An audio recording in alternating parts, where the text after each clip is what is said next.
Habib Majzub di Jakarta sana, rohaninya sudah fana, sudah lenyap di dalam nama rahimiyah Allah. Itu kalau ketemu ada orang, dilihat orang itu sudah menyekutukan Allah, membuat bandingan Allah dengan apa? Jika orangnya datang, dia cinta sama mobilnya dicoret-coret. Jika orang ini datang, dia sangat sibuk sama urusan mukanya dicoret. Jika ada orang yang datang sibuk dengan simbol-simbol organisasinya, itu simbol-simbolnya disemprot pakai cat. Karena beliau hukum dirinya bukan hukum syariat, hukum dia hukum mahabbah, hukum cinta. Maka dia cemburu kalau ada orang menduakan Allah Subhanahu wa taala dengan simbol, dengan ini dan itu. Ada loh wali begitu di Jakarta ya. Dan itu jangan ditiru, itu cukup beliau aja. Yang wali begitu dia aja, yang begitu nggak usah banyak-banyak ya. Kalau di Batam ada, nanti kita lagi pengajian repot lah nanti ya. Cukup beliau 1-2 aja di dunia ini. Ilahi berarti wahai zat yang mana dia berhak paling dicintai. Itu mana ilah. Ilahi itu juga diartikan sesuatu yang hati kita paling condong kepadanya. Dalilnya mana? Surat ini banyak di Quran, bukan satu malah ya. Ada beberapa. Kata ilah itu dibandingkan dengan hawa. Afara'aita man ittakhadha ilahahu hawa. Apakah engkau melihat orang yang menjadikan hawanya, keinginannya sebagai ilahnya, sebagai tujuannya? Maka ilah itu artinya yang maha dituju, yang maha tuju. Tuju itu bukan bahasa Indonesia Bapak Ibu, itu bahasa Melayu lama, artinya sesuatu yang dicinta. Coba tanya sama orang tua-tua dulu, kamu tuju gak sama si Anu? Tuju itu artinya suka, tujuan. Nah, sekarang sudah berganti makna ya? Maka ilahi, wahai yang maha berhak dituju, dicinta, anta maksudi, tolong bantu aku ya Allah untuk menjadikan hanya engkaulah maksud tujuanku. Itu maknanya ya. Jadi itu minta doa.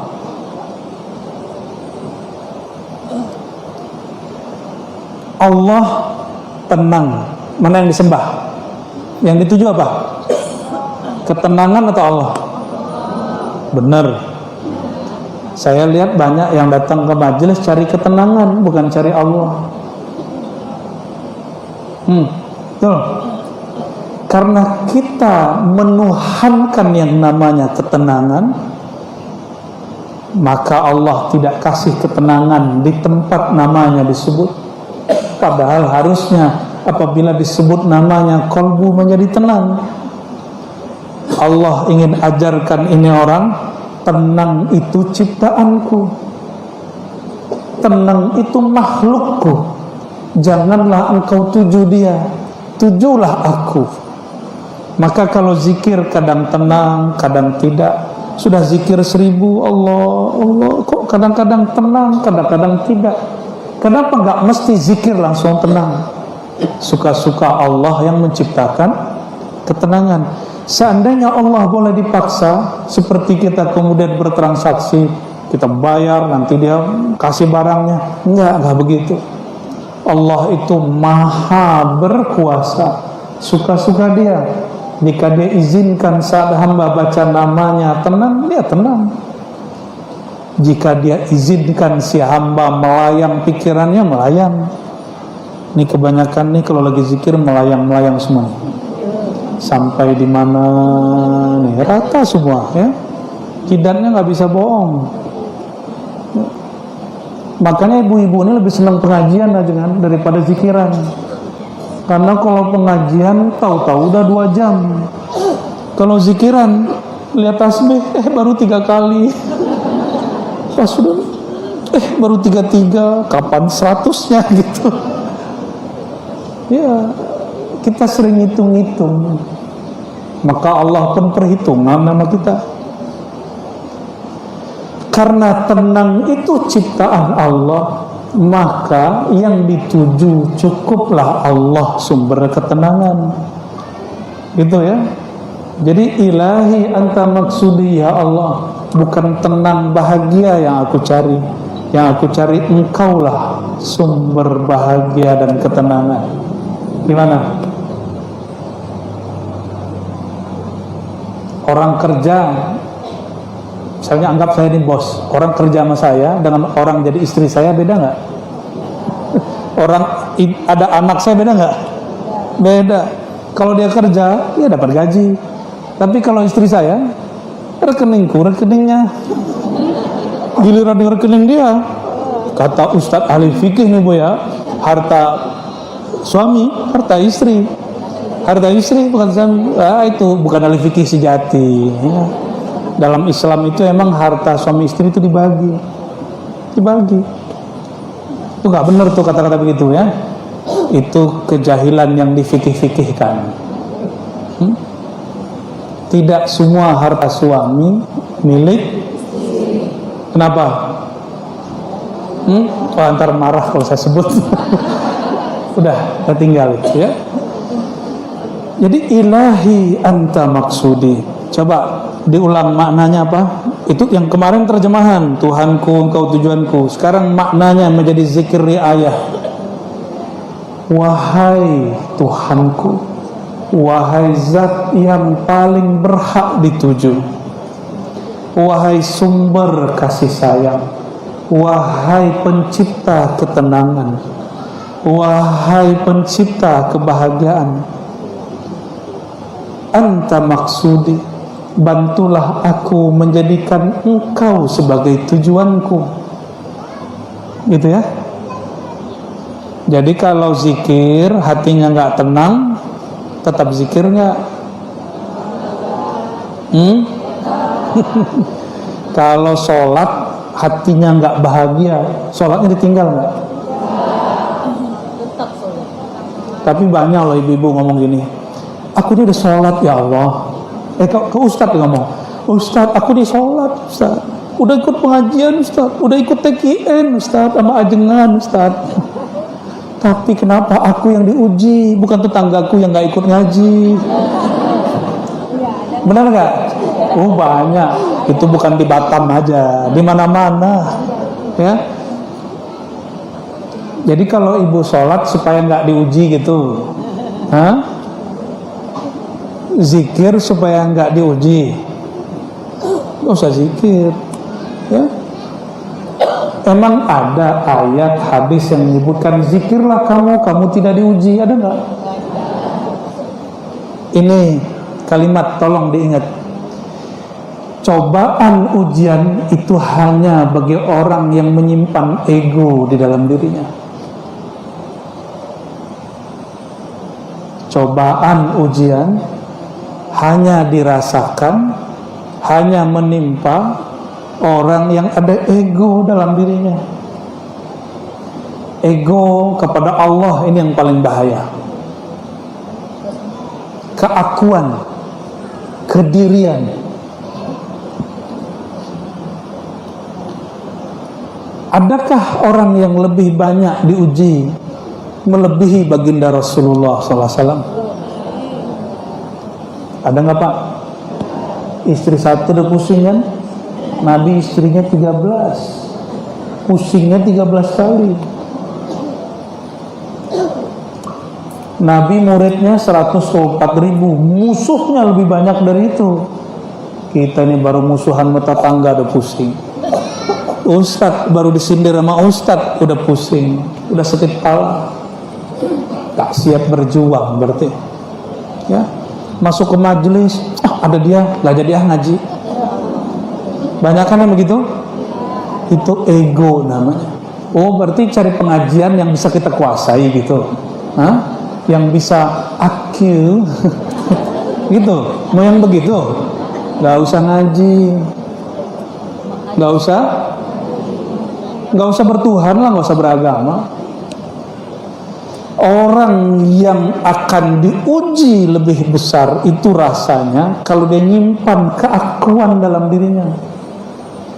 Padahal beban hidup paling besar itu Rasulullah.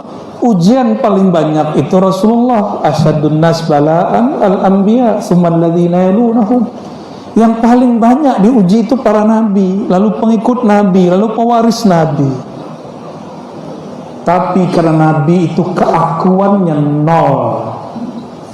Kalau kita bukan nol, begini.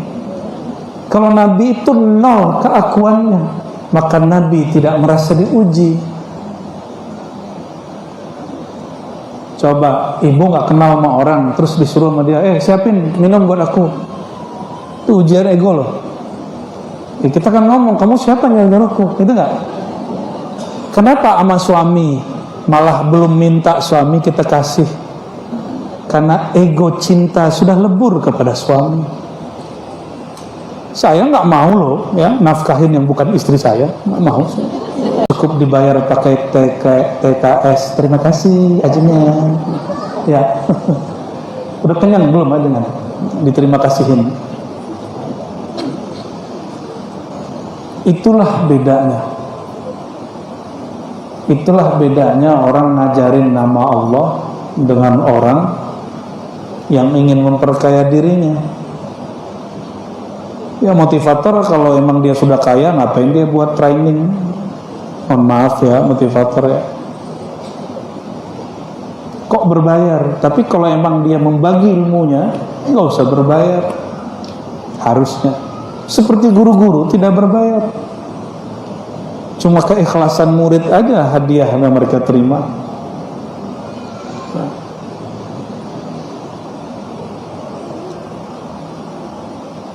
Ketika kita belajar zikir pujian tadi itu tidak akan bekerja kuat kalau tidak diberi sugesti. Sugesti ini turunan daripada apa yang kita sebut dengan niat. Ya, kok wajahnya serius gitu bu? Emang suaranya kecil gitu ya. Pembahasannya nggak berat kok bu, cuma harus pakai hati. Niat itu di kolbu. Kenapa dalam mazhab Syafi'i dianjurkan orang sebelum sholat melafazkan niat, padahal niat di dalam hati? Kan kawan-kawan saya sebagian para ustadz yang mungkin sedikit berbeda manhaj, kita hargai, tapi hargai juga kita punya sanad, punya guru silsilah kepada para ulama yang mereka mengajarkan sebelum sholat dianjurkan mengkondisikan diri. Ini yang belajar ilmu psikologi dan kedokteran coba tanya. Sebelum orang diobati ada namanya conditioning. Ya, dikondisikan hatinya supaya hatinya nyambung. Orang itu tidak akan bisa diobati kalau dia belum siap diobati. Seorang murid tidak akan siap menerima zikir jika belum disiapkan untuk berzikir. Itulah sebabnya kenapa banyak murid mengeluh, saya sudah zikir sekian tahun, kenapa rasanya hambar? Karena tidak disiapkan. Masa kalah dengan psikolog? Masa kalah dengan dokter? Psikolog dan dokter mengkondisikan ada dokter yang cara ngondisinya dengan cara yang negatif. Kamu ini udah lama gak datang, penyakitnya udah parah, tuh besok mati ya. 3 bulan lagi hancur. Itu cara dia untuk ngondisin kita tuh ya. Cuma saya nggak suka dengan cara ini. Sesekali boleh lah, tapi jangan sering-sering. Masa setiap kita datang kita digituin sama dia? Itu dokter hororiah.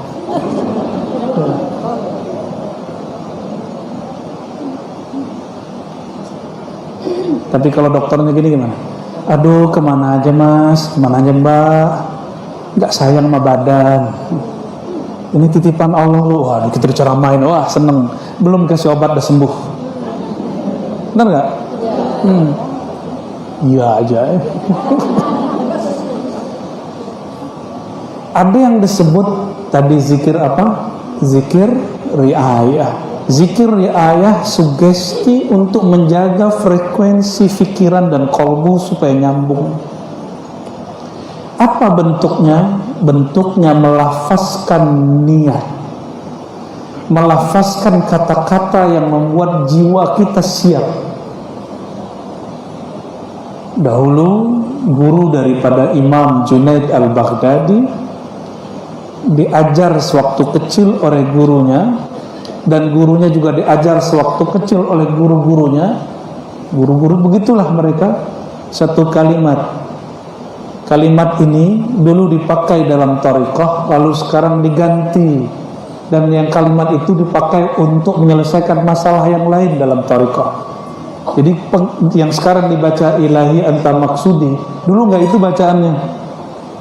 Dulu sebelum murid tidur diajarkan murid, kamu baca sebelum tidur Allahu ma'i. Apa arti Allahu ma'i? Allah bersamaku, Allahu syahidi, Allah menyaksikanku, Allahu naziri, Allah sedang mengawasiku. Kata gurunya, kamu baca ini Sirri Sakti, ya, disuruh sama gurunya, kamu baca ini sebelum tidur 7 kali tiap malam. Dia bacalah 7 kali setiap malam. Lalu teruskan 40 hari. Datang lagi gurunya, teruskan sampai setahun. Apa kata si anak muda ini yang kemudian dikenal dengan wali kutub Sirri Sakti dan imam-imam yang lain mengikutinya? Aku kemudian merasakan nikmatnya baca nama Allah. Allahumma Allah bersamaku. Cuma dibaca sebelum tidur. Tadinya cuma 7 kali, jadi 40 kali, jadinya tidak terhingga. Mereka baca. Nah, zikir ini disebut zikir apa tadi? Riayah. Sampailah di masa beberapa abad setelah mereka muncul namanya Imam Abdul Khaliq Al-Wujdawani. Lalu imam-imam penerusnya. Ketika ada seorang syekh namanya Kashghari, dia masih muda. Ya, kalau zikir enggak nikmat, datanglah kepada gurunya yang bernama Bahauddin Alauddaulah. Seingat saya ini ada dalam kitab Rasyahat Ainil Hayat Silsilah Naqsyabandi. Lalu gurunya mengatakan, kamu baca ini mesti membuang pikiranmu kecuali hanya Allah Subhanahu wa ta'ala. Tapi kata beliau, kamu gak akan sanggup kecuali Allah memberimu pertolongan yang disebut jazbah. Nah, kalimat ini mungkin gak akan dipahami. Lalu si murid mulai baca ilahi anta maksudi terus sampai kemudian ini menjadi doa sugesti setiap murid yang sekarang mau zikir la ilaha illallah atau Allahu Allah. Jadi apa guna baca ilahi anta maksudi? Sebelum kita buka maknanya, memberi sugesti ke dalam diri, lalu mengkondisikan batin kita supaya siap menghadap Allah Subhanahu. Jadi bacaan-bacaan begitu bukan untuk dilagu-lagukan, tapi untuk dikondisikan, ditancapkan ke dalam diri. Apa yang dibaca? Ilahi anta, wahai Tuhanku. Nah, ini makomnya tinggi ini. Wahai Tuhanku, anta. Ini ditalkinkan bacaannya padahal murid baru belajar zikir. Padahal zikir membaca anta itu zikir yang tinggi. Karena zikir mengatakan anta, engkau Allah, itu mesti ada muncul rasa hadir Allah, hadir di hadapan. Berat nggak kalau pakai pikiran? Tapi berat nggak kalau pakai rohani? Maka kalimat ilahi anta, mungkinkah ada dualisme wujud, dua wujud, Allah wujud lalu kita ada depannya? Mungkin nggak? Tidak mungkin ada dua wujud bersamaan. Allah itu maha wujud, kita wujud, diwujudkan. Kita ini ada karena maka tidak selevel kalau kita mengatakan anta, engkau di hadapanku. Tapi anta di situ, wahai Tuhanku, engkaulah yang mengadakanku. Kalau bukan engkau, tiadalah aku. Itulah isinya buku ini ya. Ini buku sudah lama saya tidak cetak. Mau dicetak tahun 2016, ternyata kata Nusantara dipolitisasi. Ada orang pro, ada orang anti.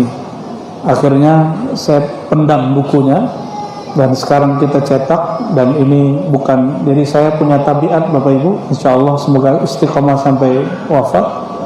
Kalau ngarang buku tidak diambil 1% pun nggak diambil, semuanya untuk yayasan surau zawiyah.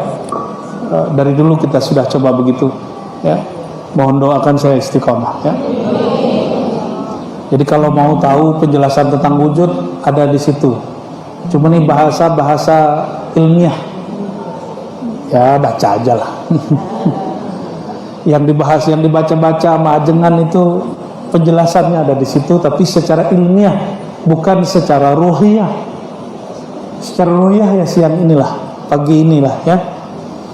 Ilahi anta, wahai Tuhanku. Maka adab seorang hamba kalau sudah mengatakan anta, engkau, dia tidak boleh lagi melihat dirinya. Ini adab kalau sudah menyebutkan. Tapi masih banyak orang ketika menyebut engkau, dia masih bawa urusan-urusan dunianya kepada Allah. Itu sebabnya zikir riayahnya tidak bekerja. Itulah sebabnya baca zikir la ilaha illallahnya tidak lezat. Bumbu rendangnya kurang. Coba kalau rendang kurang, nggak dikasih garam, bayangkan rasanya. Bentuknya sama. Rendang itu kan bikin kita minat, padahal itu kolesterol aja gitu ya. Tapi kalau kurang garamnya, kita icip sedikit, kita nggak minat.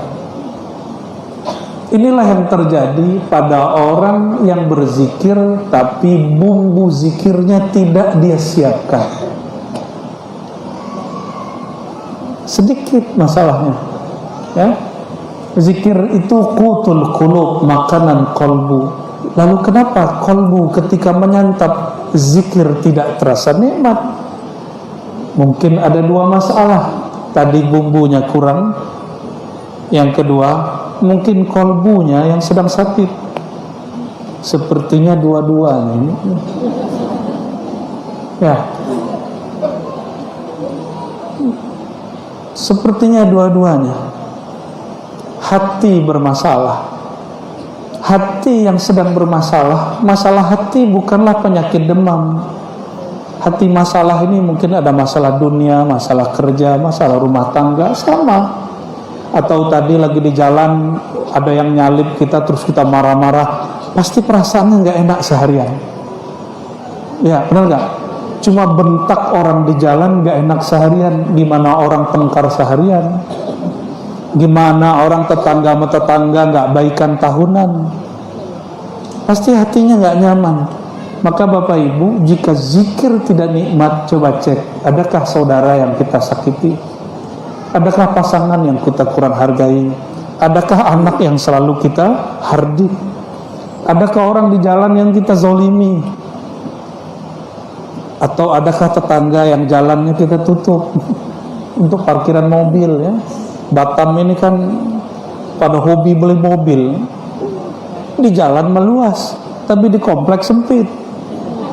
Ya. Tapi saya rasa orang Batam ini sudah sama-sama paham ya. Kesel juga sih ya. Jalan ditutup lagi ya. Seharusnya sudahlah, emang udah begini ya. Harusnya begitu. Bapak Ibu, sahabat-sahabat, saudara-saudariku yang makan Allah. Karena gak semuanya ibu-ibu kan, masih ada yang muda, saya lihat nih. Ada mas-mas juga ini. Ada jomblo-jomblo juga 1-2 nih. Ada yang mantan sudah menikah sekarang jadi jomblo juga ada. kolbu yang jomblo itu bagus, tapi status jomblo gak bagus. Kolbu jomblo itu kolbu yang terlepas kecuali dengan Allah. Ya, amin ya rabbal. Cocok logi itu ya. Ilahi anta, menyebut ilahi, wahai Tuhanku. Apa makna Tuhan? Ilah itu lain maknanya dengan Rabb, meskipun sama-sama Tuhan dalam bahasa Melayu. Tadi kan disebut oleh ajengan Raja Ali Haji. Raja Ali Haji menyebut Allah itu Tuhan. Maka sebutan Tuhan bukanlah bid'ah. Sebutan Tuhan itu sah dalam bahasa Muslim Melayu. Kalau bahasa orang Jawa Gusti, orang Sunda Pangeran, ya. Nanti ada lagi bahasa Makassar, mungkin bahasa Bugis, kita nggak tahu ya. Orang Arab, mau dia Muslim ataupun non Muslim, menyebut Tuhan itu ilahi. Jadi kalau ada yang mengatakan nggak boleh manggil Bunda karena nanti sama dengan Bunda Maria, itu orang kurang piknik gitu ya. Orang Arab menyebut ibu ya Ummi, mau dia Kristen, mau dia Hindu, mau dia Buddha ataupun Muslim sama. Pengen Islami, tapi yang terjadi Arabisasi. Ternyata bahasa Arab juga nggak mengerti. Nggak boleh sebut Tuhan, cukup ilah, cukup Robbi. Nanti berubah jadi Robbi, nanti jadi Abang Robbi. Dengar tuh artis-artis kalau nyanyi, ya Robi, ya benar nggak tahu bahasa Arab, nanya dulu kok ke Ustadz, menyanyi bahasa Arab aja, nggak ada yang manggil Allah tuh ya Robi itu nama temanku, bacanya ya Robbi, bukan ya Robi, ya banyak tuh ya artis-artis nyanyi, benar nggak? Ya sholatullah, Allahumma sholli ala Muhammad. Dikira suara itu cukup, enggak. Jangan sampai bacaan mengikuti irama yang harus mengikuti bacaan. Dalam ajaran Kristen Arab Lebanon, ketika Sayyidina Isa meninggal, bukan disalib, Sayyidina Isa dalam bahasa Arab orang Libanon nih, ilahi lima sabaqtani lima taraktani, pakai ilahi. Kristen loh Pak, Kristen Libanon gimana Bu? Ilahi. Maka orang Kristen manggil Allah juga ilahi. Maka istilah ilahi, Robbi, nggak ada masalah. Yang paling dimurka Allah bukan orang Kristen atau orang Buddha atau Muslim yang maksiat, musyrik, bukan. Yang paling dimurka Allah itu iblis. Iblis manggil Allah gimana? Rabbi. Benar gak? Kita kan kalau doa minta ilmu, Rabbi zidni ilma. Benar? Rabbi, Tuhanku. Ilahi, Tuhanku. Nanti kita jelaskan maknanya. Iblis juga memanggil Allah Rabbi. Anzirni ila yaumi yub'atsun, wahai Tuhanku penciptaku, tundalah umurku. Jadi nggak ada urusan masalah status agama menyebut Allah dengan Rabbi, dengan ilahi, dengan istilah Tuhan ataupun Gusti Pangeran, ya nggak ada masalah ya.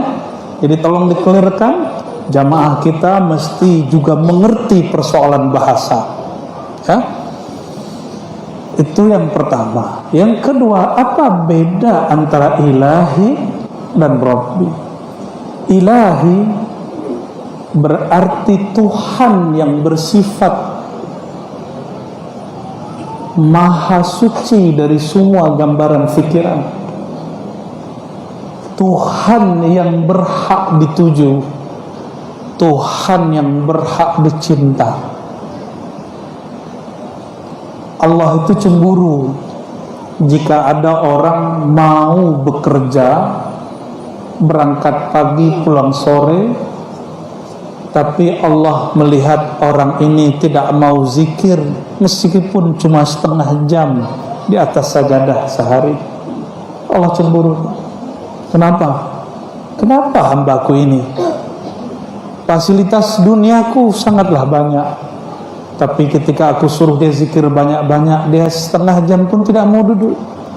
Ketika dikatakan kamu kerja di sini dapat gaji sekian, dia berangkat dari pagi pulang pun sore. Allah cemburu. Kalau ibu-ibu cemburu sama bapak-bapak gimana? Labrak langsung ya. Kalau ibu-ibu ini cemburu, ngeri ya. Kami laki-laki lemes langsung, kejantanan kami hilang. Laki-laki ini kan kuat, giliran istrinya marah, ciut juga kita ya. Itu rahasia kita ya Pak ya.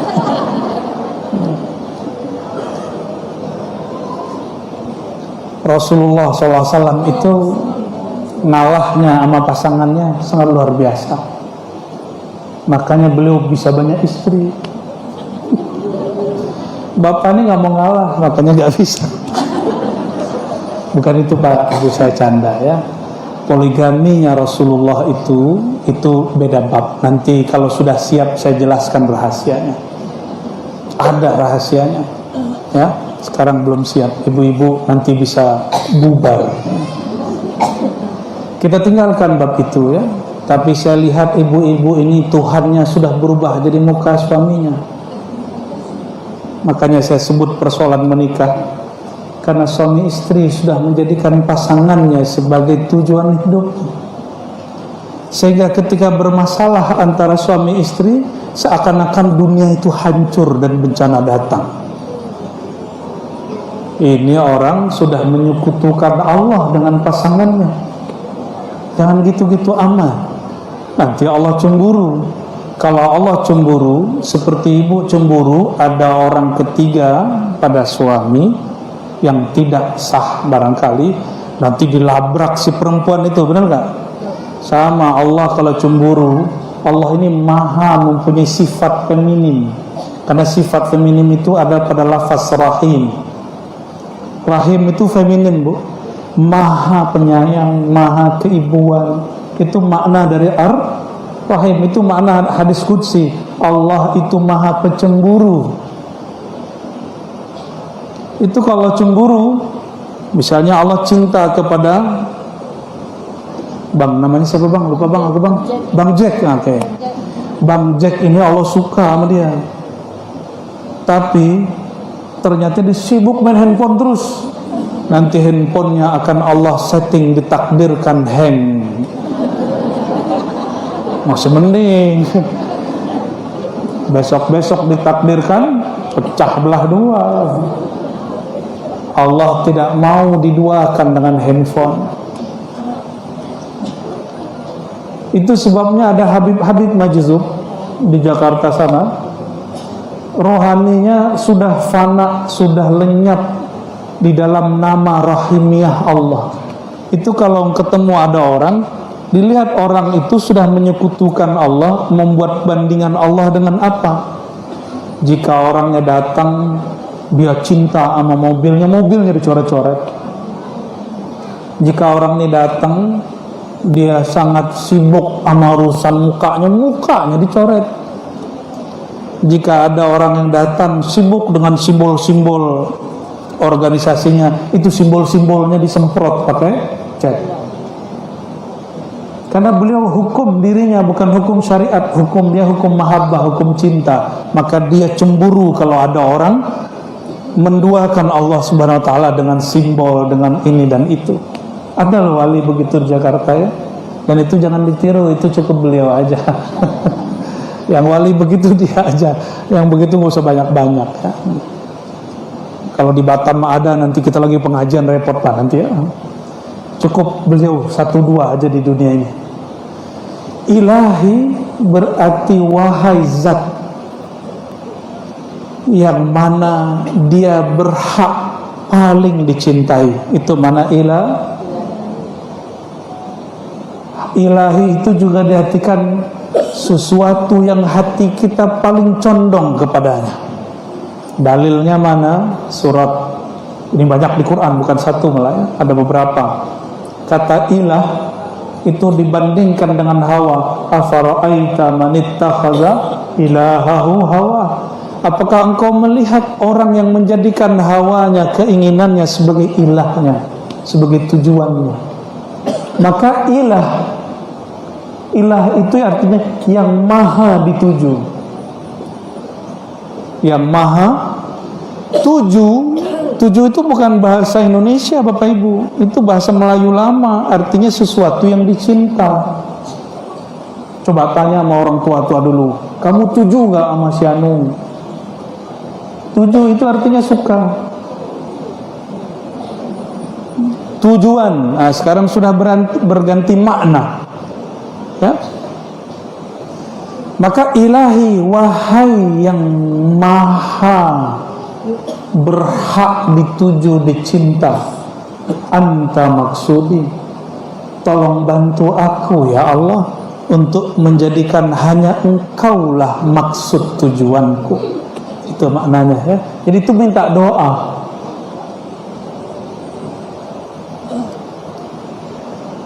Allah tenang. Mana yang disembah? Yang dituju apa? Ketenangan atau Allah? Benar. Saya lihat banyak yang datang ke majelis cari ketenangan, bukan cari Allah. Betul. Karena kita menuhankan yang namanya ketenangan, maka Allah tidak kasih ketenangan di tempat namanya disebut. Padahal harusnya apabila disebut namanya, kolbu menjadi tenang.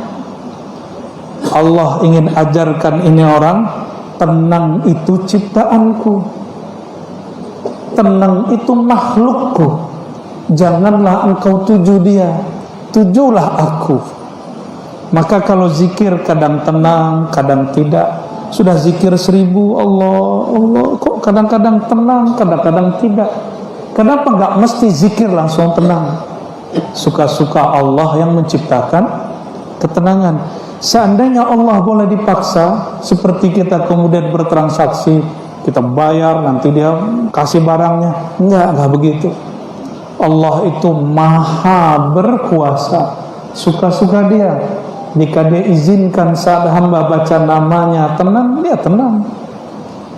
Jika dia izinkan si hamba melayang pikirannya, melayang. Ini kebanyakan nih kalau lagi zikir melayang-melayang semua. Sampai di mana nih, rata semua ya. Kidatnya nggak bisa bohong. Makanya ibu-ibu ini lebih senang pengajian aja kan daripada zikiran. Karena kalau pengajian tahu-tahu udah 2 jam. Kalau zikiran lihat tasbih baru 3 kali. Pas sudah baru 33, kapan 100-nya gitu. Ya, kita sering hitung-hitung. Maka Allah pun perhitungan nama kita. Karena tenang itu ciptaan Allah, maka yang dituju cukuplah Allah sumber ketenangan. Gitu ya. Jadi ilahi anta maksudi ya Allah, bukan tenang bahagia yang aku cari. Yang aku cari engkaulah sumber bahagia dan ketenangan. Gimana? Orang kerja, misalnya anggap saya ini bos, orang kerja sama saya dengan orang jadi istri saya beda nggak? Orang ada anak saya beda nggak? Beda. Kalau dia kerja, dia dapat gaji. Tapi kalau istri saya, rekeningku, rekeningnya, giliran di rekening dia. Kata Ustadz ahli fikih nih Bu ya, harta suami, harta istri. Harta istri bukan suami. Itu bukan ahli fikih sejati ya. Dalam Islam itu emang harta suami istri itu dibagi.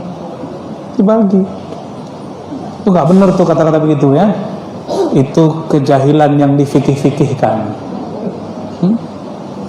Tidak semua harta suami milik. Kenapa?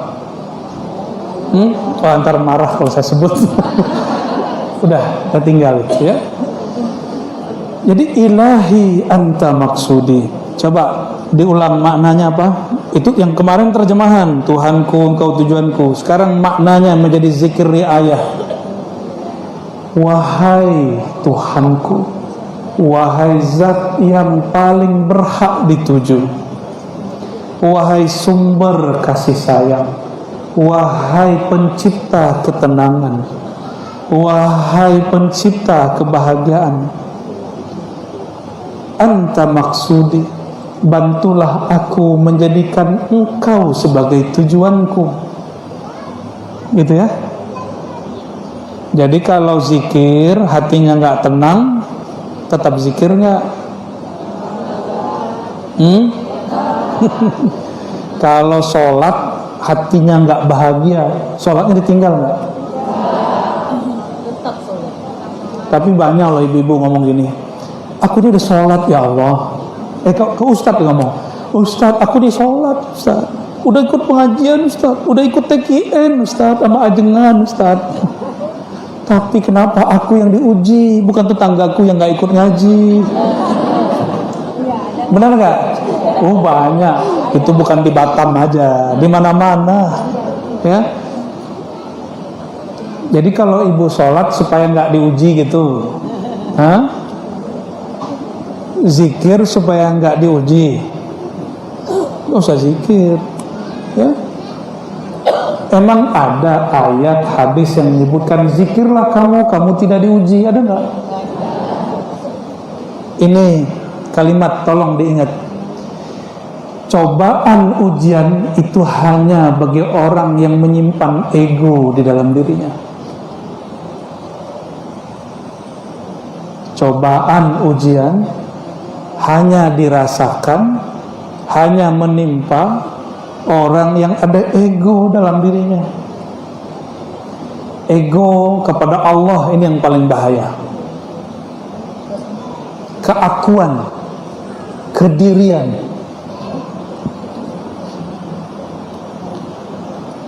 Adakah orang yang lebih banyak diuji melebihi baginda Rasulullah SAW? Ada nggak Pak? Istri satu udah pusing kan?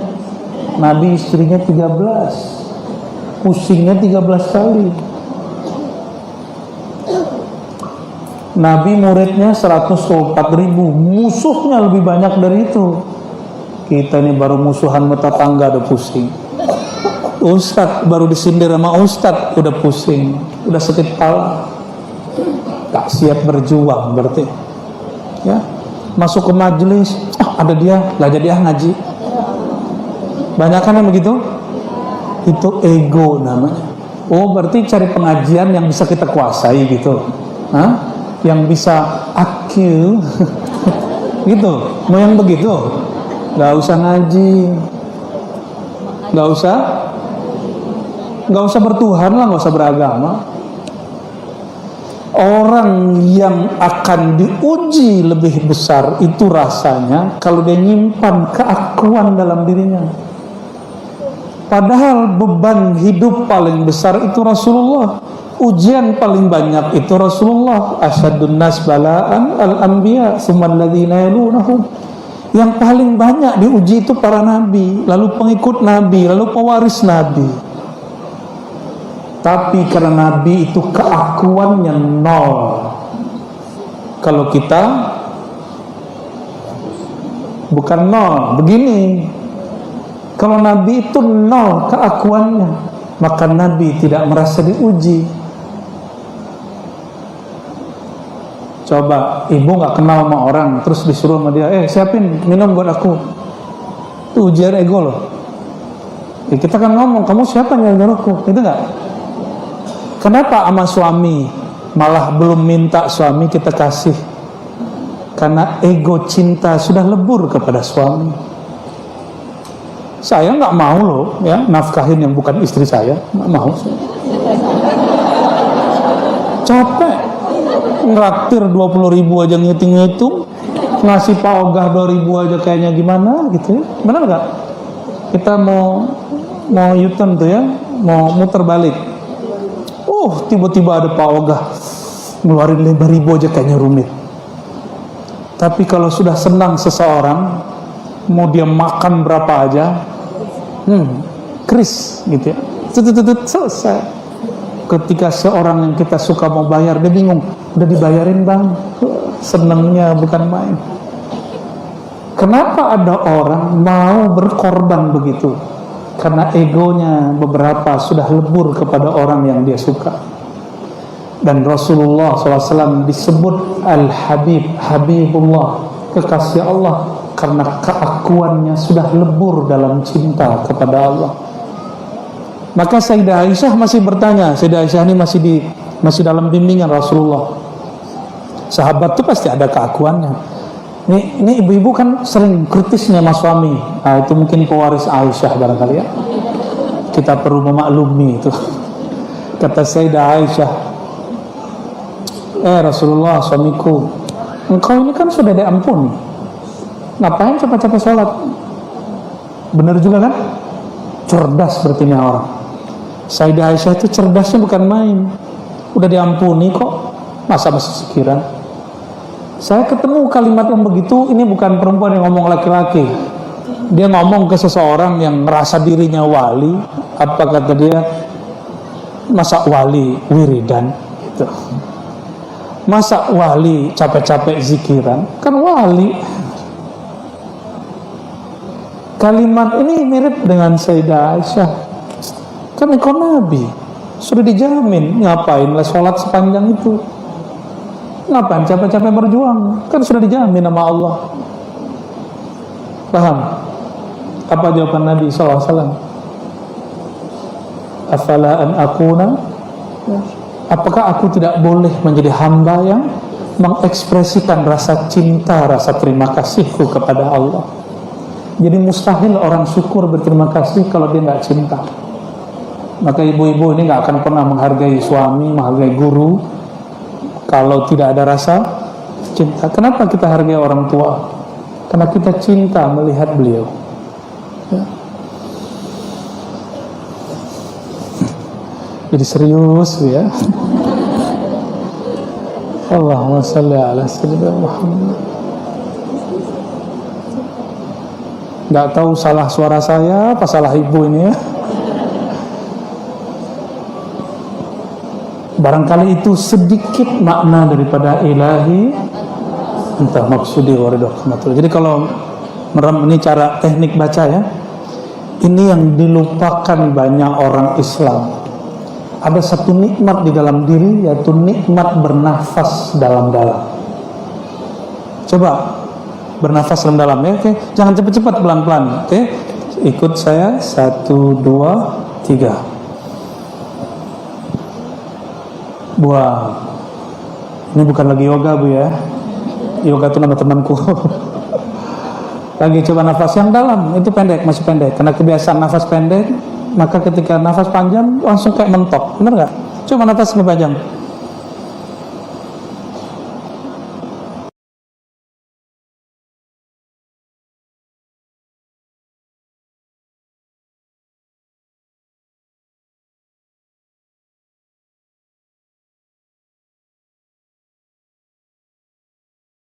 Sudah? Nah, sekali lagi. Bismillah.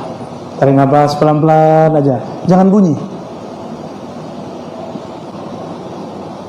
Bantulah aku kau, satu-satunya tujuanku.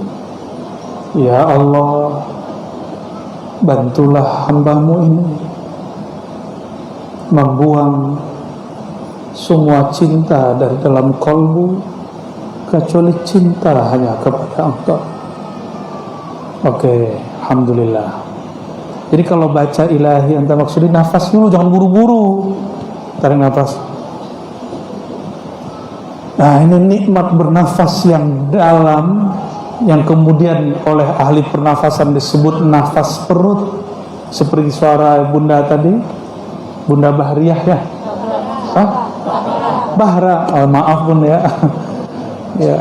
Ustadz Junaidinya udah keliru, saya ikut keliru. Gak mau disalahin. Jadi kalau kita bersuara dalam, nanti akan ada yang disebut ketenangan. Dan orang zikir itu dia mulai memperhatikan dirinya, diri kita yang paling dekat namanya nafas. maka orang zikir itu pasti tenang nafasnya. Gitu, benar nggak? Nah, ini kelebihan orang berzikir. Jadi zikir itu berefek kepada tubuh, kepada paru-paru, kepada saluran nafas, sehingga orang ini bernafas tenang. Jangan sampai ilmu ini hanya dipraktekkan orang dari luar Islam semata, padahal ilmu itu ada di dalam ilmu zikir. Itu baru satu teknik, Bapak Ibu. Ya, ada namanya zikir habsun nafs, tahan napas. Teknik-teknik itu banyak. Waktu saya pertama kali kena pandemi, jadi sakti kita habis juga nih aja. Setiap pandemi datang itu saya kena. Maka saya yakin pandemi itu ada, virus itu ada. Kalau teman-teman saya nggak percaya, ya sudah. Ya, emang dibuat, emang ada dan dibuat, dan kita kena gitu. Kenapa kena? Ya mungkin karena di dalamnya ada penyebabnya yang menyebabkan dia hidup. Ya. Mungkinkah anjing galak mengejar kita kalau tidak ada daging di tangan? Nah, gitu kata ulama dulu.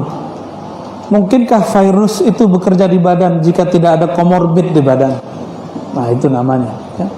Mungkinkah syaitan menjerumuskanmu jika tidak ada noda di hatimu?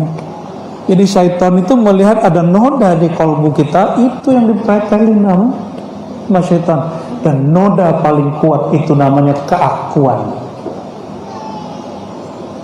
Merasa diri penting. Ego inilah yang membuat orang suka marah-marah. Ego inilah yang membuat guru dan murid berpisah, suami istri kemudian panas, kawan dan kawan tidak baikan, tetangga dan tetangga kemudian apa kata orang Batam kalau perang mulut itu? Gaduh, begaduh gitu ya. Itu bahasa Melayu ya. Emang Melayu ya. Saya lupa rasanya kayak masih di Jakarta ya.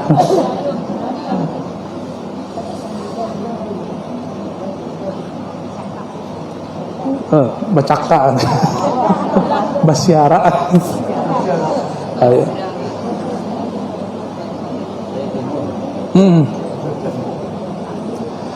Ilahi anta maksudi. Jadi cara bacanya tarik nafas yang dalam pelan-pelan, lalu baca satu nafas, dimaknai di dalam hati. Lalu kalimat kedua, waridhaka matlubi. Ridho itu artinya kerelaan. Rela ini lain dengan pasrah. Rela itu menerima, tak bersyarat. Pasti yang di depan saya belum ridho sepenuhnya dengan orang tuanya, dengan saudaranya, dengan pasangannya, dengan tetangganya, dengan gurunya. Itu sebabnya ada anak tengkar dengan orang tua, ada murid kemudian terlalu kritis kepada gurunya. Dalam secara keilmuan itu oke, tapi dalam ilmu tasawuf itu masalah. Dalam ilmu di kampus kami diajarkan untuk mengkritisi orang terdahulu, bahkan profesor kami sendiri. Tapi dalam tasawuf tidak. Karena tasawuf bukan ilmu akal, bukan ilmu kritik mengkritik. Tasawuf itu ilmu rohani, ilmu cinta. Pencinta tidak pernah mengkritisi yang dicintainya. Jadi kalau masih mengkritisi pasangan, berarti kita belum cinta-cinta amat sama dia. Kita masih bersyarat sama. Maka permintaan waridhaka matlubi ini permintaan besar. Ini bukan main-main. Ini ujung semua thariqah. Kita minta kepada Allah, ya Allah, terimalah aku tanpa syarat. Padahal kita ini banyak dosa. Jadi kita ini minta sama Allah nggak tanggung-tanggung, tapi giliran Allah menuntut kita sesuatu, kita bersyarat. Ya Allah, saya sholawat 1000, tolong kabulkan hajatku. Ini belum ridho. Makanya ada dua makam, radiyah, mardiyah. Radiyah itu si hamba ridho kepada dirinya karena dia ridho kepada ilahinya. Karena si hamba belum ridho menerima Tuhannya, maka dia menuntut kalau zikir 165 berharap tenang, kalau khataman berharap hajatnya kabul. Dia masih bersyarat bertuhan, belum betul-betul ridho bertuhan. Kalau kita bersyarat kepada Allah, kata Imam Nata'ilah, jika engkau bersyarat kepada Tuhanmu, fa anta matlubun, maka engkau dituntut bil juhdi. Ya? Apa bil juhdi itu? Kesungguhan. Mesti sungguh-sungguh. Tapi kita kan banyak minta diskon sama Tuhan. Oleh karena itu, kata Imam Bahauddin Naqsyabandi, Syah Naqsyabandi, apa kata beliau? Ini bukan menunjukkan torikotnya paling hebat, bukan. Tapi di masa itu torikot yang ada, torikot beliau di Uzbek. Syekh Umar Khalwati sudah wafat, maka beliaulah yang kemudian mengembangkan ilmu zikir. Kata beliau, torikotuna nihayatut turuk. Torikot ini, cara ini bukan kenaksabandiannya, bukan, tapi metode ini. Sekarang orang salah paham, dikira Naqsyabandi begitu, itu nama kelompok, bukan. Manhaj sistem berzikir dengan cara ini, apapun aliran torikohnya, inilah nihayatut turuk, inilah ujung dari semua torikoh. Torikoh itu ujungnya keridhaan Allah Subhanahu wa Ta'ala. Gimana? Jangan buat khatam di sini. Pesantren ya, buat zikir di sini. Pasti banyak jamaah datang ke majelis zikir karena ada hajat, benar nggak? Itu bagus, tapi kurang sempurna. Untuk pemula biarin, kita biarkan aja. Tapi untuk orang yang sudah ingin menempuh jalan menjadi salik, menjadi orang yang ingin bertemu jalan kepada Allah, maka ini mazmum, ini tercela. Itu sebabnya mesti punya mursyid. Sekarang banyak orang masih muda, saya juga masih muda, tapi saya ngaji ini sudah tua. Ya, ini bukan pamer, tapi tahadus bin nikmah. Umur 9 tahun sudah dengar orang ngaji hikam, umur 11 sudah ngaji kitab hikam, umur 13 sudah suluk, alhamdulillah, dan sampai hari ini tidak berhenti saya suluk. Saya masih suluk Bapak Ibu, dan tidak berhenti cari mursyid. Walaupun sudah dapat izin mendirikan zawiyah, tetap bulan Ramadan kita buat suluk. Tapi saya tetap berguru kemanapun, karena ilmu Allah tidak terbatas. Kata para imam kita, Syekh Abdul Qadir Jilani dan Sidi Ahmad Rifai, man alimallah, siapa yang sudah kenal Allah, alima, dia akan sadar, anna hazal ilm, anna hazihil ma'rifah bahrun la sahilalah. Kira-kira begitu kalau diterjemahkan dengan bahasa umum. Ini adalah samudra tanpa ujung. Samudra tanpa ujung. Kalau Selat Melaka masih ada ujungnya, masih kelihatan ujungnya. Ini nggak ada ujungnya. Maka orang bermakrifat itu ilmunya nggak putus-putus, terus menetes di dalam kalbunya. Maka kitab-kitab lama itu nggak boleh berhenti, dia mesti dilanjutkan dengan kitab yang baru. Waridha kama tulubi, ridhamu ya Allah yang kami pinta, yang kami mohon. Maka ini puncak dari orang berthariqah. Itulah yang disebut tasawuf. Manhaj ini adalah ujung dari semua thariqah. Oleh karenanya saya ketemu Mursyid Syazili, dia baca ilahi anta maksudi. Saya ketemu Qadiri, dia baca ilahi anta maksudi. Ketemu orang thariqat Samaniyah, ketemu thariqat macam-macam, dia baca ilahi anta maksudi. Jadi ini kalimat sembarang atau gimana? Ini istimewa. Ya. Jadi yang kita minta, kita datang kepada Allah, Allah terima kita tidak bersyarat. Maka berkatalah seorang hamba, ya Rabb, jika engkau ridha aku di dalam siksaan nerakamu, lemparkanlah aku masuk nerakamu. Oh, ini antitesa, ini kebalikan daripada Abu Nawas. Abu Nawas, apa kata Abu Nawas? Ya Allah, dosaku banyak, dari ujung rambut sampai ujung kaki ada maksiat. Abu Nawas ini orang istana, dia mau perempuan mana aja boleh, dia mau minum khamar merek apapun boleh, dia nggak kelihatan sholat sama orang. Ketika orang ini tobat, apa kata dia? Ya Allah, maksiatku dari ujung timur sampai ujung barat, semua orang tahu Abu Nawas pemaksiat. Tapi ya Allah, jika engkau siksa aku takut ya Allah.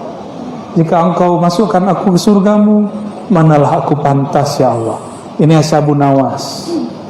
Nawas atau Nuwas itu artinya orang suka tidur, orang zikir dia ngorok, orang sholat dia main-main, ya. Giliran orang mabuk-mabukan dia ikut serta. Itu Abu Nawas tuh.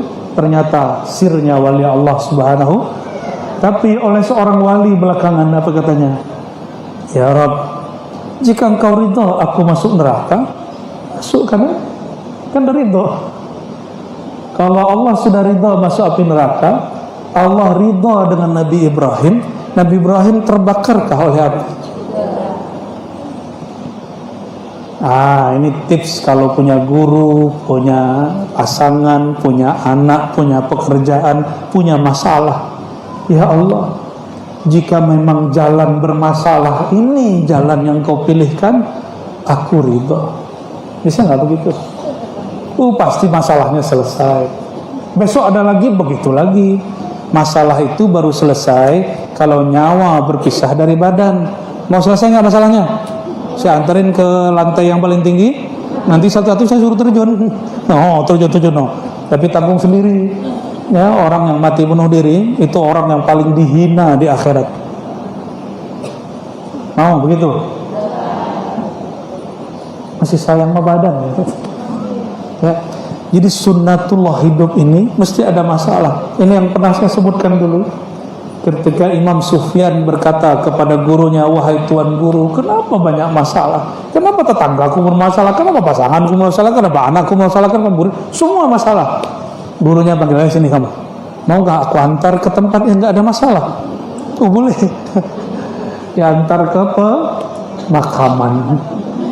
Masuk situ tuh. Setelah itu Imam Sufyan mengatakan, bagiku masalah itu adalah anugerah.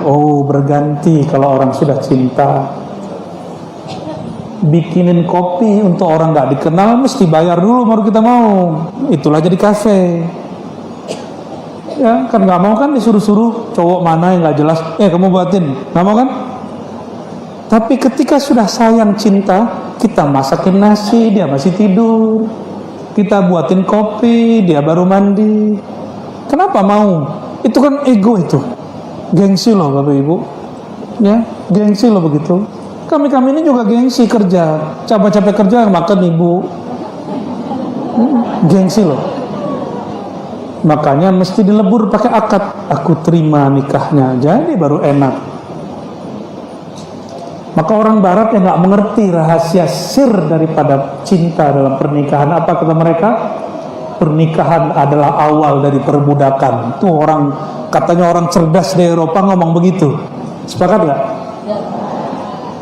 Emang masa diperbudak? Yang sudah punya istri masa diperbudak istri gak? Budak-budak istri, budak-budak suami. Mau gak gitu? Kan enggak, kami bukan budak, kami pencinta. Orang cinta semakin besar cintanya, semakin sedikit rasa dia diuji.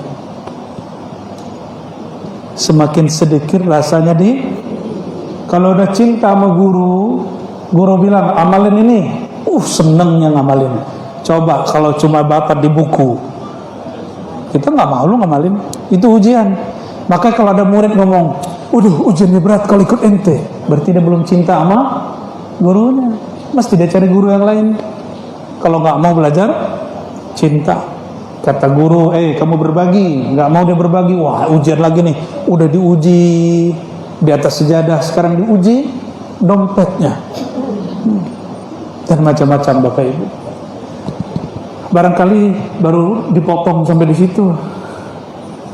Atini mahabbataka, ini berat lagi. penjelasannya, ya nanti bisa hujan, nanti katanya belum hujan beberapa hari. Waktunya habis sudah. Sudah Bu, saya nggak kuat Bu. Sebenarnya saya nggak kuat ya. Nahan-nahan itu sebenarnya. Jadi kalau sudah bicara Allah, bicara Rasulullah, jika langit menangis merindui kekasih Allah, maka air mata itu pasti rindu kepada kekasihnya, kekasih Allah. Semoga pada siang ini kami dan siapapun yang berkhidmat di majelis ini dan semua yang hadir, Allah anugerahi rasa cinta, sehingga yang tadinya beban terasa menjadi anugerah, yang tadinya rasa masalah justru menjadi wah, yang tadinya rasanya ujian justru menjadi pemberian dari Allah Subhanahu wa Ta'ala. Ya, ada tanya jawab, Ustaz? Ada. Oke, fadhal, silakan. Gak usah banyak-banyak ya. Nanti kritisnya hilang lagi. Allahumma sholli ala Muhammad. Baik. Alhamdulillah. Terima kasih yang ya, atas hikmah ilmu yang beliau sampaikan. Barangkali ada di antara kita yang ingin menyampaikan sesuatu kepada beliau. Ya, pertama Bunda ini, kedua Bunda, siap, nanti pilih Bunda ya, kedua, 3 orang dari Bapak ambil kan? Oke Bapak, boleh ya, kasih 3 orang dulu. Langsung pertanyaan, langsung pertanyaan, jangan berkisah. Langsung pertanyaan, 2 poin saja ya. Assalamualaikum warahmatullahi wabarakatuh. Selama ini mungkin kami sudah tunjukkan beberapa tahun di zikir bismillah selalu itu kata-kata ilahi anta maksudi.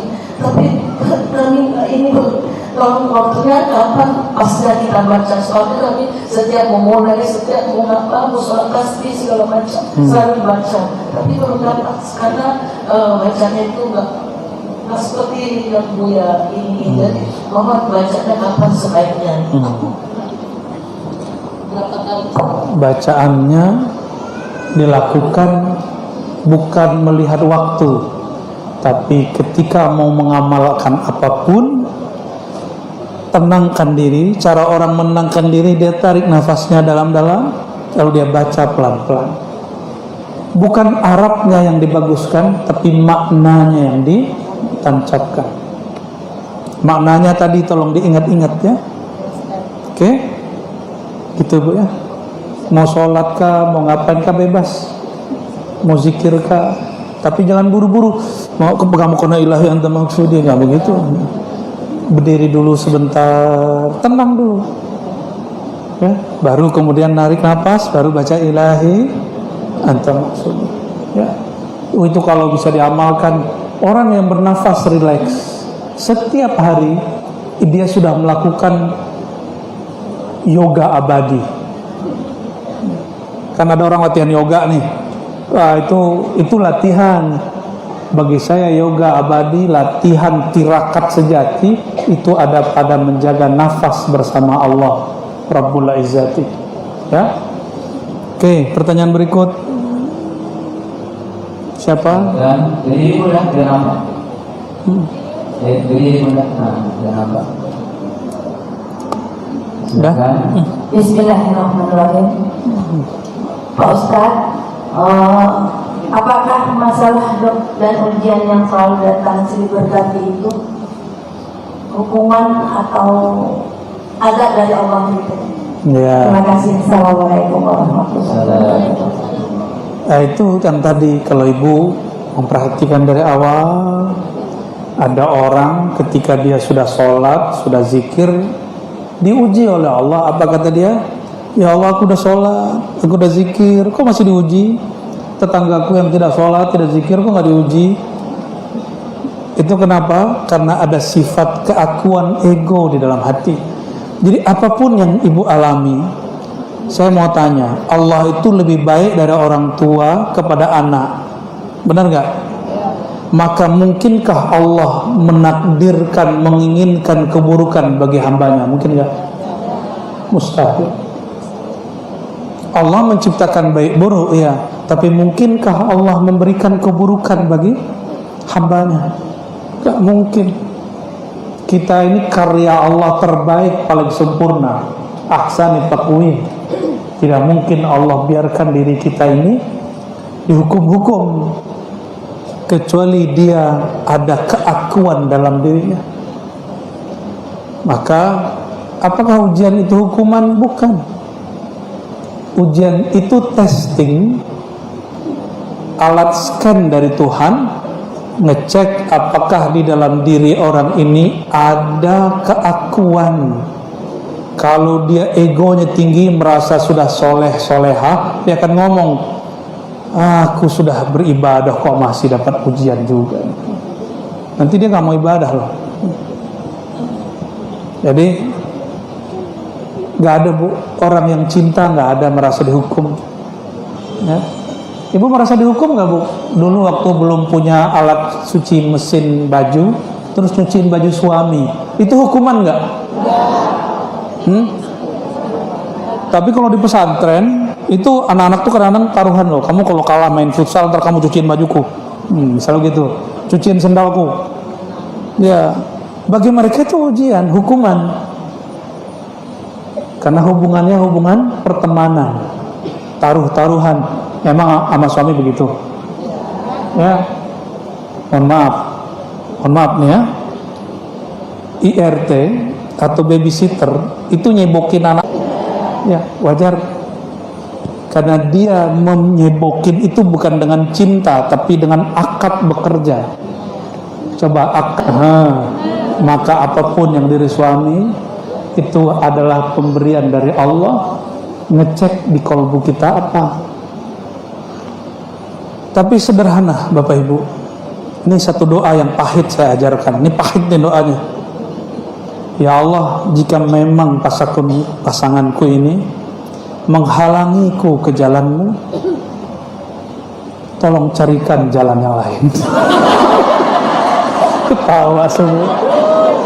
Yang nggak paham, alhamdulillah. Nggak, ya itu kalau pahit. Mau yang manis nggak?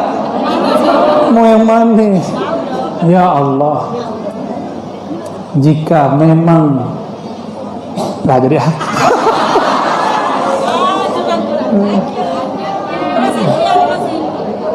Itu doa istikharah yang diulang. Doa istikharahnya telat sih. Dulu nikahnya nggak pakai istikharah sih ya. Dulu istikharah gimana kalau ada istikharah? Ya Allah, jika dia memang jodohku yang baik, yang bisa mendekatkan diri kepadaku, tolong jodohkan aku dengannya. Jika ada pesaing, tolong pinggirkan. Emang begitu kan? Itu doa istikharah begitu. Tapi jika ya Allah, ini berat, ini paling berat. Saya paling berat baca doa itu ketika saya suka seseorang.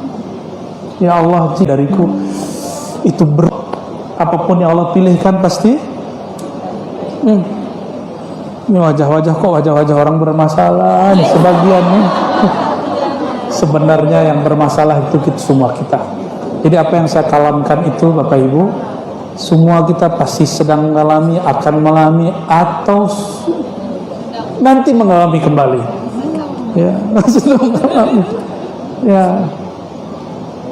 Sahabat Nabi itu bertanya-tanya kepada Allah, ya Allah, kenapa aku tidak diuji hari ini?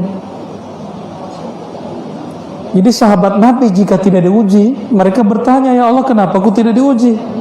Berarti Allah sudah tidak perhatian kepadaku. Oke, maka undanglah ujian. Lama-lama dia akan menjadi pemberian. Ya, puasa itu berat nggak? Kenapa patuh? Karena harap pahala.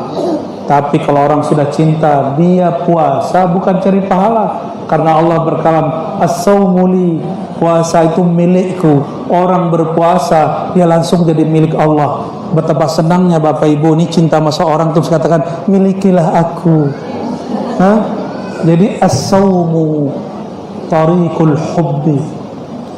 Puasa itu adalah jalan cinta. Enggak jadi beban lagi. Orang yang masih menganggap puasa beban berarti dia belum tahu jalan cinta. Dia masih orang awam walaupun tubuhnya sudah tua. Dia masih anak-anak walaupun keriput lah makanya, ya, walaupun sudah beruban. Ini mau sampai kapan? Ibadah masih transaksi sama Tuhan. Saya beramal ini, Tuhan tolong kabulkan ini. Orang begitu bocil, bocah cilik, walaupun dia sudah punya cucu. Tapi kalau ada anak muda masih belasan tahun, dia sudah faham menyembah Allah itu bukan karena kita pengen sesuatu, tapi karena patuh bertuhan.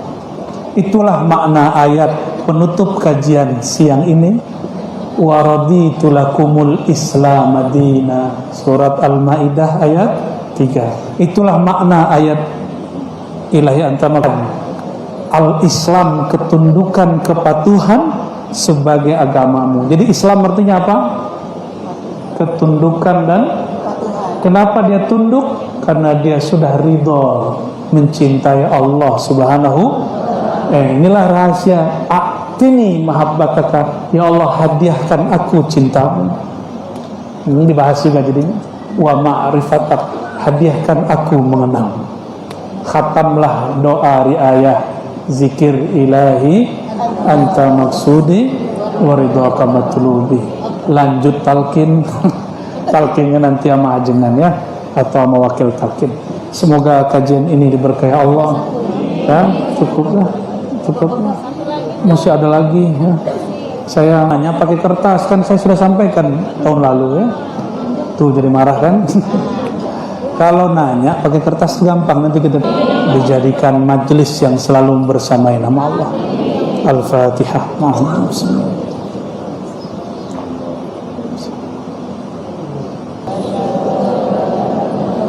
Wa asyhadu anna Muhammadar Rasulullah. Ya Allah, aku bersaksi. Ya Allah, aku percaya. Ya Allah, aku yakin diriku, tubuhku, jiwaku, pikiranku, dari ujung rambutku sampai ujung kakiku, darahku, dagingku, tulangku, kulitku, dari nur Engkau, dari ciptaan Engkau, Nurullah, Nur Muhammad. Al-Fatihah.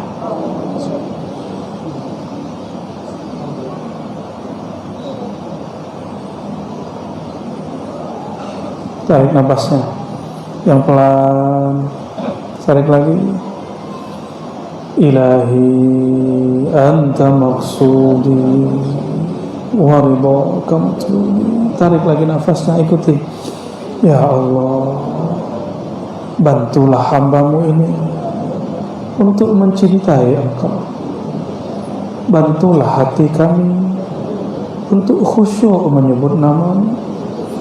Bantulah pikiran kami untuk mampu menghadapi ujian-Mu. Bantulah jiwa kami untuk menghadapi cobaan-cobaan duniawi. Bantulah kalbu kami menyebut nama Engkau, berzikir kepada Engkau. Ilahi anta maksudi. Ya Allah, hanya Engkaulah yang pantas. Kami kepada guru kami, kepada pasangan kami, kepada anak keturunan kami, kepada saudara seiman kami, bagian daripada cinta kepada Engkau. Ya Allah, maafkan kami karena menyembah Engkau, berzikir bersyarat kami belum berzikir karena ingin. Maka ya Allah, ikuti. Allah, ya Allah, pegang dadanya. Ya Allah,